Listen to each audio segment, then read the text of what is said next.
là maintenant, on veut vendre. Un peu comme à Lyon, un peu comme à Marseille. Donc, on souhaite que Danilo s'en aille, que Mukiele s'en aille, que Soler s'en aille, que Bernat s'en aille, que Ugarte s'en aille. Enfin, je rappelle que Ugarte, il y a un an, c'était Ouais, la hype Ugarte. ouais. Quelle trouvaille magnifique. Ouais, mais quelques mois plus tard, il dégage. Il Bravo devrait Luis Campos. atterrir à Manchester United. On discute. Voilà, il a été recruté pour 60 millions, Ugarte, Ouais. quand même. Hein. L'année dernière, Clause levée l'année dernière. on va voir combien ils le vendent. Alors, il y en a d'autres qui, pourtant, n'ont pas hyper convaincu, mais qui vont rester. Skriniar, par exemple. Skriniar va rester. C'est Mais extraordinaire. en fait, il n'a pas reçu d'offre. Oui, personne n'en veut. On parlait de Voilà. salaire, on parlait de salaire tout à l'heure. Je crois qu'il est top 3 ou top 4 salaire du Paris Saint-Germain. Fabian Ruiz était là également prêt à franchir la porte. Mais là, Luis Enrique a dit non, lui, veto, je le garde. Donc, Fabian Ruiz sauvé par Luis Enrique. Après Hein. son euro. Bon. Maintenant, il y a eu l'histoire Lookman, c'est mort. Il y a eu Sancho, c'est mort. Osimhen, Fabrice Hawkins nous dit ce soir que c'est pas totalement mort. Il y a toujours, pourquoi pas, une possibilité. Donc voilà la situation aujourd'hui. Les gars, avant d'entendre Luis Enrique là tout à l'heure, qu'est-ce que vous pensez de tout ça? Est-ce que vous êtes déçus par le mercato parisien ou est-ce que vous dites oui, la stratégie me plaît, j'adhère, je valide? En fait, je pense qu'il y a un truc qu'on ne veut pas trop accepter, c'est de passer de la fameuse politique où on achetait une star par saison, voire deux, à quelque chose de beaucoup plus modeste, mais pas modeste pour dire on va faire moins cher parce qu'on a fait bling bling et il faut faire maintenant low cost. C'est très impulsé par Luis Enrique et par sa vision de cette équipe qui veut créer plus jeune. Et donc, lui, c'est pour ça qu'Osimhen est un peu un ovni, d'ailleurs, dans cette politique de recrutement, là, de ce que j'entends. Parce que, en dehors du prix, Osimhen, moi, tu me dis Osimhen à Paris, il va leur claquer 25 buts, c'est pas une mauvaise idée, c'est sûr, sachant qu'en plus, Ramos est blessé. Après, évidemment, si derrière, dans ta stratégie, tu t'es dit qu'on arrêtait les transferts délirants, peut-être qu'il ne faut pas faire Osimhen. Mais quand tu écoutes Luis Enrique, notamment dans cette interview-là, dont on va parler tout à l'heure, tu t'aperçois à quel point lui, il est en train d'essayer de formater, on va dire, pour faire simple, en mode Barça, mais avec, t'imagines, le background et l'absence de recul qu'il a par rapport à tout ce qu'il a pu connaître lui-même au Barça, c'est de se dire, j'essaie de faire comprendre aux gens, aux jeunes et même aux autres équipes de Ligue 1 que vous avez tout à redouter de nos jeunes qui sont de plus en plus matures et qui, vous allez voir, vont vous étonner. Et y compris d'ailleurs dans le recrutement ou dans la façon qu'il a, lui, de promouvoir les jeunes. Donc, c'est difficile à entendre. Comme le jeune Mbaye qu'il a mis l'autre jour, là. Oui, mais voilà. Alors évidemment, peut-être qu'on peut dire, tiens, c'est bizarre. Moi, quand même, c'est quand même fort de commencer ta saison en Ligue 1 un peu contre toute attente, au lieu d'un peu d'assurer tes arrières et de faire l'inverse de ce que tu attends en mettant cette équipe-là, et puis on va dire l'équipe type à la 60e minute ou fin de match. Mais parce qu'il essaie d'imprimer ça, et y compris peut-être aussi en interne, en disant, la réalité de ce club, c'est d'essayer chaque année de progresser. Ça va être difficile de gagner la Ligue des Champions. D'essayer de continuer à faire progresser le club sur ses bases, mais avec un effectif plus jeune qui va se bonifier avec le temps. Donc, dans ce cadre-là, si tu regardes ça sous cet œil-là, et si tu acceptes ce changement-là, et avec la page Mbappé qui se tourne, tu te dis, ce recrutement, il est très correct. Il est très correct. Mais après, si tu te dis toujours... C'est pour ça qu'il y a un côté où je trouve les supporters schizophrènes. C'est-à-dire qu'ils te disent... Ah bon, oui, non, il faut arrêter effectivement avec les joueurs qu'on n'a rien à foutre du club, du style Messi. Mais bon, d'un autre côté, il faut arrêter aussi parce que ça veut dire qu'on ne prend plus personne. Notre équipe, elle n'est pas suffisamment forte. Et moi, ça ne me fait pas suffisamment rêver. Il y a juste milieu à voir, Flo.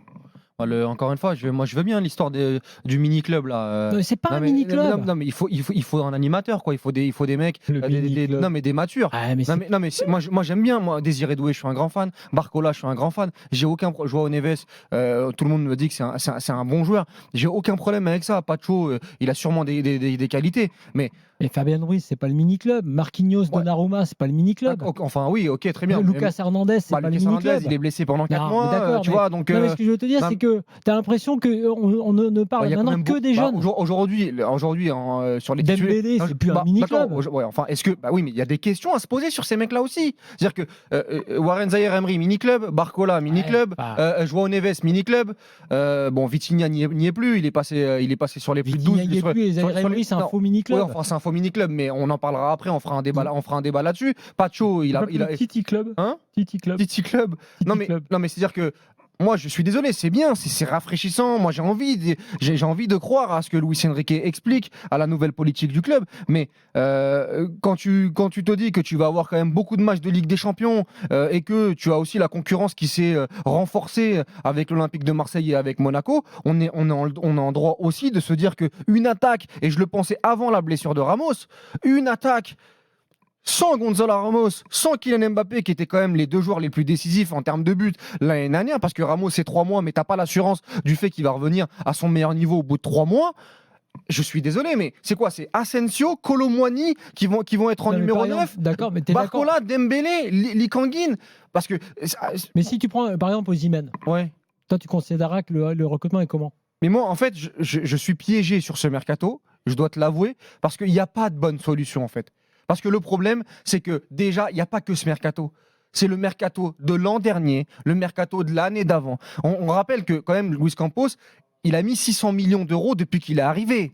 Et mettre 600 millions d'euros et avoir ce recrutement, avoir cet effectif-là, aujourd'hui, moi, je vais pas dire ça me fait chier, ça m'ennuie. Ça m'ennuie fortement parce que je me dis qu'il y a un manque de qualité, il y a un manque de variété de profil, même au milieu de terrain. Au milieu de terrain, Joao Ugarte, ils veulent le faire partir. Soler, ils veulent le faire partir. Mais donc, c'est-à-dire que tu as aujourd'hui Joao Neves qui va faire sa première saison au Paris Saint-Germain, Zaïre Emery, Vitinha, Fabien Ruiz.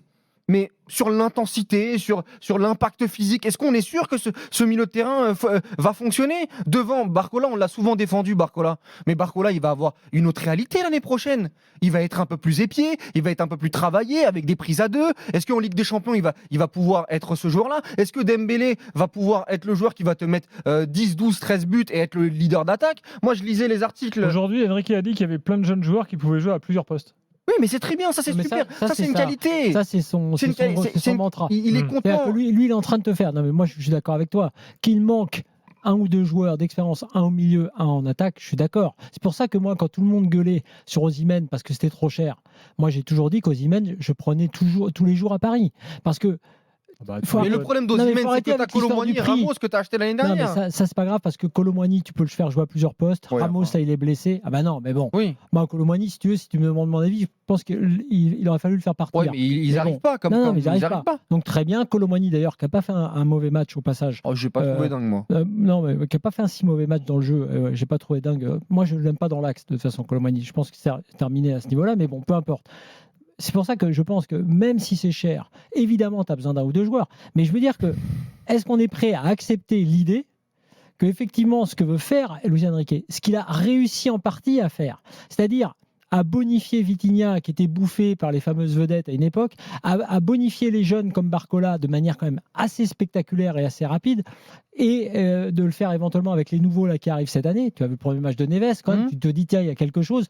Est-ce qu'on est prêt à accepter cette idée-là, quitte à ce qu'effectivement ça prenne un peu de temps? Ou est-ce que tu te dis chaque année, ah mais non, on aimerait bien quand même aller gagner la Ligue des Champions cette année? Non, pas gagner la Ligue des Champions, mais se renforcer. Sérieux? Tu t'es renforcé par rapport à l'année dernière, tu penses? Je suis pas sûr de ça. Non, je suis pas certain. Désiré Doué, aujourd'hui, que j'aime beaucoup, n'est pas un titulaire.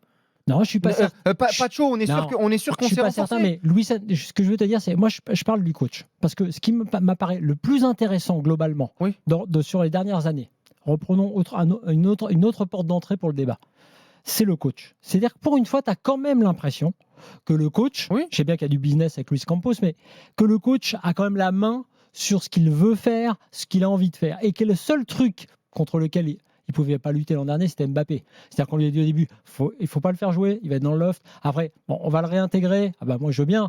Lui, il était plutôt pour le faire jouer. Allez, bon, après, on apprend qu'il va partir. Bon, bah ok. Donc clairement, sportivement, ça te change la politique. En dehors de ce cas-là, Luis Enrique, il veut construire quelque chose qui est clairement à base de jeunes, en faisant éclore des joueurs nouveaux, mais pas forcément avec effectivement les vedettes que tu avais à une époque. Et ça prend plus de temps. Soit tu acceptes ça et tu te dis qu'effectivement, ça s'est construit à partir de l'an dernier, mais bizarrement, parce qu'il y a eu le cas Mbappé qui a un peu perturbé tous ses plans. Oui, mais Flo, est-ce que tu penses que Luis Enrique, sur les 2 derniers mercato, il a eu ce qu'il voulait? Je suis pas sûr de ça. Oui, les joueurs qu'il voulait. Parce que moi, je veux bien l'histoire de la communication. Juste pour finir, pour répondre à cette question. Mais j'ai pas terminé la question. Mais non, mais juste sur Luis Enrique, et est-ce qu'il a eu ce qu'il voulait? En tout cas, je sais pas, c'est peut-être qu'il le dira jamais, mais il dit un truc là dans l'interview à PSG TV aujourd'hui. Je veux pas que les joueurs viennent. n'importe lequel À recul. pour dire pour rendre service au club en disant Tiens, c'est le morceau que je voulais vous faire écouter. on n'est pas fan forcément de la Ligue 1, mais bon, c'est le PSG, t'as compris, on vient pour le salaire, puis on va essayer de gratter un peu c'est une de bonne Ligue chose, des ça. Champions et tout. Donc lui, je pense qu'il pense sincèrement que tous les joueurs qui ont cette mentalité-là, il veut les éviter. Ok, et donc il en reste effectivement peut-être pas énormément. Ok, mais très bien. Mais tu penses Mais que non, peut-être qu'effectivement, tu t'as penses raison. que l'année dernière, Ugarte, il le voulait, il est arrivé avant qu'il arrive. Ah non, non. Tu penses que Colomboigny C'est pour le ça qu'il voulait repart. Tu penses que Colomboigny le voulait Non, il le voulait pas. Non. Cette année, tu penses qu'il voulait pas Nico Williams Si, mais ils ont pas réussi à le faire. Mais c'est ça. Ah C'est-à-dire que oui. c'est quoi là Si aujourd'hui on doit Ah non, mais venir, c'est pas une stratégie, ça. non, si on Ils doit ont venir. voulu Nico Williams, c'était bien. Non mais si on doit, mais moi j'aime beaucoup Nico Williams, mais si on doit venir à l'after-foot ce soir à 22h57 et on explique et on dit, en fait cette stratégie elle est très très bien, mais est-ce qu'elle est subie ou est-ce qu'elle est voulue?